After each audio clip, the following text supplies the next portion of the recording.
Assalamu alaikum wa rahmatullahi wa barakatuh.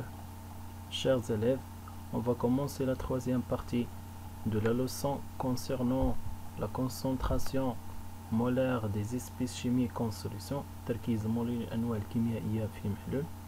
Dans cette partie est divisée sur trois axes très importants. On va commencer par définir la dilution d'une solution. Après, on va faire comment diluer une solution. Et enfin, on va terminer par un certain nombre des exercices d'application. Alors, chers élèves, on va commencer la première partie de la troisième partie concernant la dilution d'une solution. Alors, on va définir d'abord la dilution. C'est quoi la dilution? Alors, la dilution est un processus conduit à une réduction de la concentration d'un soluté dans une solution en ajoutant le solvant. La dilution. Alors, la dilution en arabe تسميها التخفيف. رأينا في السنة الثالثة إعدادي بأن المحاليل المائية تم تصنيفها إلى 3 محاليل مائية: محاليل حمضية، قاعدية ومحايدة. ورأينا أنذاك بأن المحاليل الحمضية والقاعدية رأينا المحاليل الحمضية والقاعدية بأنها تشكل خطر، لذلك نقوم بعملية التخفيف. وهذه السنة إن شاء الله رأينا ما يسمى بالتركيز المولي، ce qu'on appelle la concentration molaire. إذن ما هو الهدف من التخفيف؟ إذن الهدف من التخفيف في هذه المرحلة هو تخفيض من تركيز محلول أو تخفيف من تركيز محلول، لأن كلما كان التركيز جد مرتفع كلما يشكل المحلول خطرا، لذلك نقوم بتخفيفه، ce qu'on appelle la dilution. إذن ماذا يحدث أو كيف نقوم بعملية التخفيف؟ On regarde le schéma suivant. Comment ça marche? C'est-à-dire on parle sur ce qu'on appelle la dilution.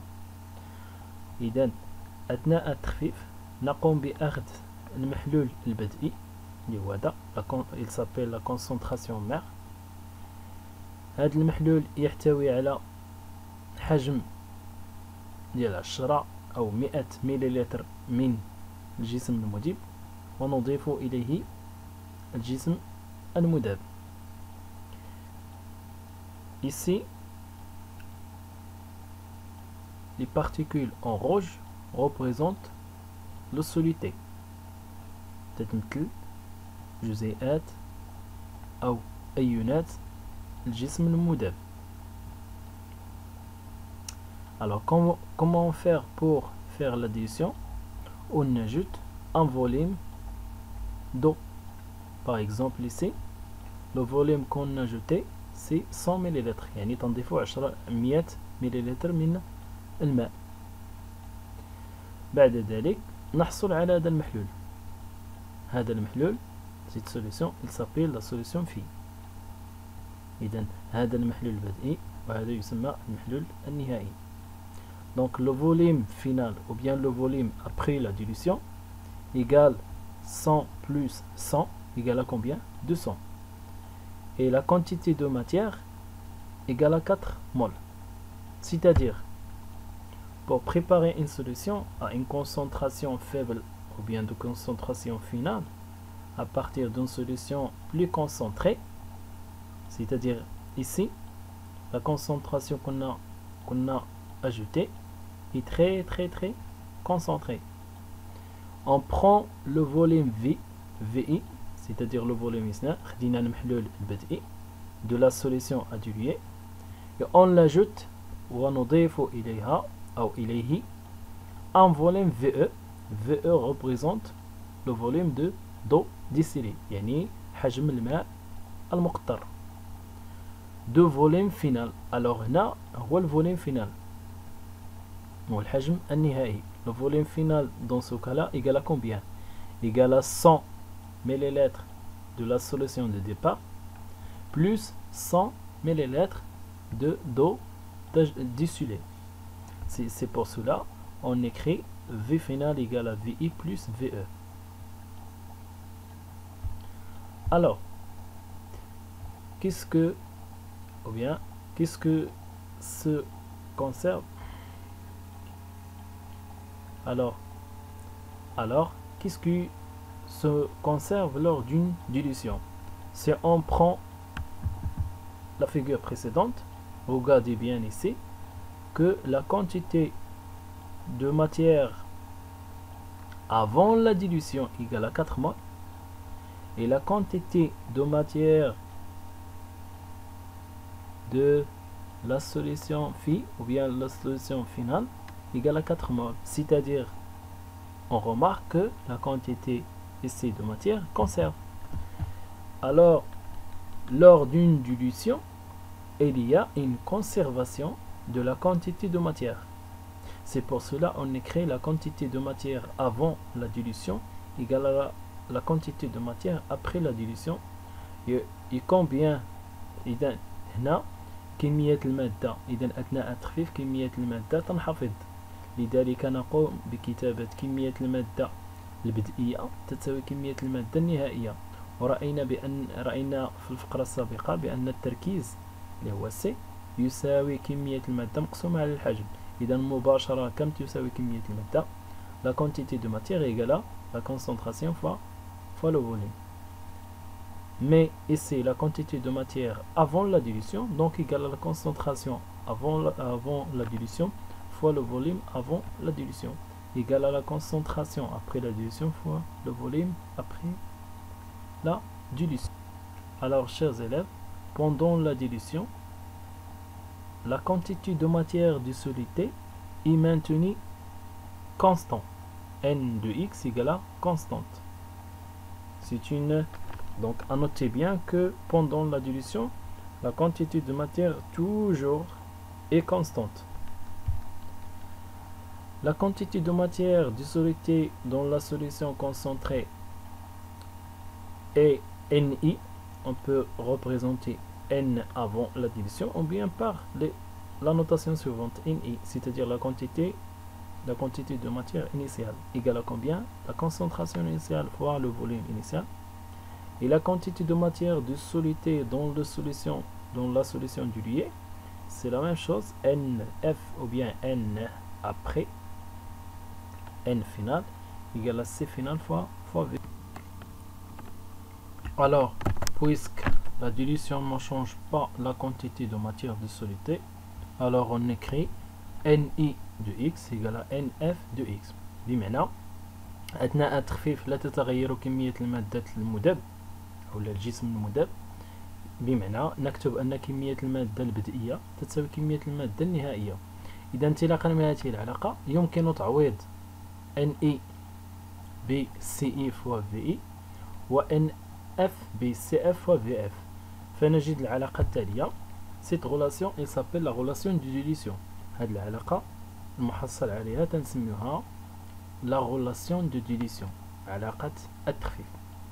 إذا أثناء التخفيف كذلك يمكن أن نعرف مقدار فيزيائي آخر ما يسمى بمعامل التخفيف، ou bien en français il s'appelle le facteur de dilution. إذا معامل التخفيف le grandeur alpha، يعني ممكن أن نرمز له بألفا، يساوي التركيز البدئي على التركيز النهائي، يساوي كذلك الحجم النهائي على الحجم البدئي. Ou bien parfois on peut le définir par le suivant. Le facteur de dilution يعني معامل التخفيف معرف بالعلاقة التالية. إذا لاحظوا ممكن كذلك أن نرمز له ب F كبيرة يساوي التركيز البدئي مقسمة على التركيز النهائي، ou bien on dit la concentration mère sur la concentration phi.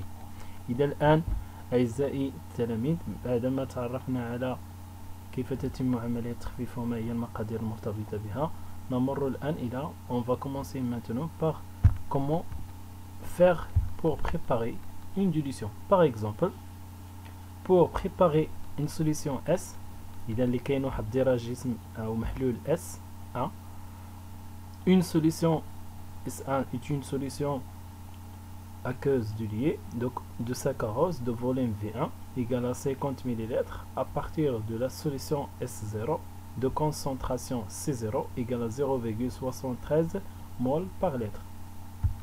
Alors, on a besoin, إذا تنحتاج واحد العدة تجريبية, on a besoin d'un certain nombre, ou bien d'un protocole expérimental, et on suit les démarches expérimentales suivantes. Alors, وتنبداو بالمراحل التالية. هذه هي المراحل. La première étape, verser environ 20 ml de solution S0 dans un bécher. بمعنى تنقوموا بسكب 20 مل من المحلول de départ في واحد الإناء, comme le montre le schéma suivant. Ici on a le bécher et la propipette et la pipette. Après, prélèvement à l'aide d'une pipette, voilà, c'est ça le pipette, avec une propipette, le volume V0 égale à 10 ml de la solution située dans le bécher. Après, on verse ce volume V0 dans la fiole jaugée de 50 ml. Voilà le schéma suivant. يعني بعد ذلك تنقوموا تاخذوا الحجم اللي اختيناه تنضعه داخل فيول. واحد الحوجله هي فيول جوجي حجمها ولا سعتها 50 ml. Après, on ajoute l'eau, de l'eau distillée à l'aide d'une piscette jusqu'à ce que vous approchez des traits de jauge. يعني تنبقاو نضيفو كمية المادة أو باردون تنضيفو الماء المقطر بطريقة جد دقيقة إلى أن نصل إلى خط الذي يمثل سعة الحوجلة, ce qu'on appelle le trait de jauge de la fiole jaugée. Et ensuite, on va ajuster par une pucette le niveau de l'eau distillée jusqu'au trait du jauge, comme le montre le schéma suivant. Et après, on referme la fiole jaugée et agiter la solution pour obtenir la solution diluée S1 de saccharose. Et voilà comment on fait pour préparer ou bien pour diluer une solution. Maintenant, chers élèves, on a fait deux axes très importants. On a défini la dilution. On a maintenant faire comment diluer une solution. Et maintenant, on va avoir un certain nombre des exercices d'application. Par exemple, on commence par cet exercice. On prélève un volume V0 égal à 20 ml d'une solution à cause de sulfate de cuivre 2 de concentration C0 égale à 5 fois 10 à la puissance moins 2 mol par litre. Ce volume est introduit dans une fiole jaugée de 500 ml. On complète avec l'eau distillée jusqu'au trait de jauge, puis on homogénise. Alors la question 1, quelle est la concentration de la solution phi? 2, la question 2, calculer le facteur de dilution F effectif. بمعنى نأخذ حجم V0 من محلول مائي de sulfate de cuivre 2 ديال كبريتات النحاس الثاني تركيزه C0. هذا الحجم الذي قمنا بأخذه نضيفه إلى حوجلة حجمها أو سعتها la capacité de cette ou bien de fiole jaugée est de 500 ml. حجمها أو سعتها 500 ml. Et après on ajoute un volume d'eau jusqu'à le trait de jauge يعني تل سعة الحوجلة. السؤال المطروح بالأول la question demandée c'est déterminer la concentration de la solution phi, c'est-à-dire تحديد التركيز النهائي. بعد ذلك تحديد معامل التخفيف. Alors on va répondre à cet exercice. Donc la question 1, la concentration de la solution phi I, on commence par écrire la relation de dilution. Donc d'après la relation de dilution, on a C0 fois V0 égale à CF fois VF. Donc à partir de cette relation CF يعني التركيز النهائي يساوي التركيز البدئي مضروب في الحجم البدئي مقسم على الحجم النهائي. Après on va faire une petite application numérique. Donc CF, on a C0 égale à 5 fois 10 à la puissance moins 2, V0 égale à 20 ml sur VF égale à 500 ml. Chers élèves, attention ici, sans faire la conversion en litres, parce que le volume ici en millilitres et le volume final en millilitres, donc on peut simplifier par le millilitre sans le convertir en lettres. Donc on trouve combien? On trouve 2 fois 10 à la puissance moins 3 mol sur litre. Pour la question 2, le facteur de dilution est défini par F égale à CI, la concentration initiale sur la concentration finale, égale à aussi, on peut écrire aussi la concentration mère sur la concentration phi. Donc on va faire l'application numérique directement. La concentration initiale égale à la concentration mère égale à 5 fois 10 à la puissance moins 2 mol par litre. La concentration finale égale à C phi égale à aussi 2 fois 10 à la puissance moins 3 mol sur litre. Donc on peut remplacer CI sur CF. On trouve 5 fois 10 à la puissance moins 2 sur 2 fois 10 à la puissance 3 égale à 25. Alors qu'est-ce que ça veut dire? Ça veut dire que la concentration initiale est diluée 25 fois. إذا هنا أعزائي التلاميذ ماذا نقصد بأن F يساوي 25؟ معناه بأن المحلول البدئي مخفف 25 مرة.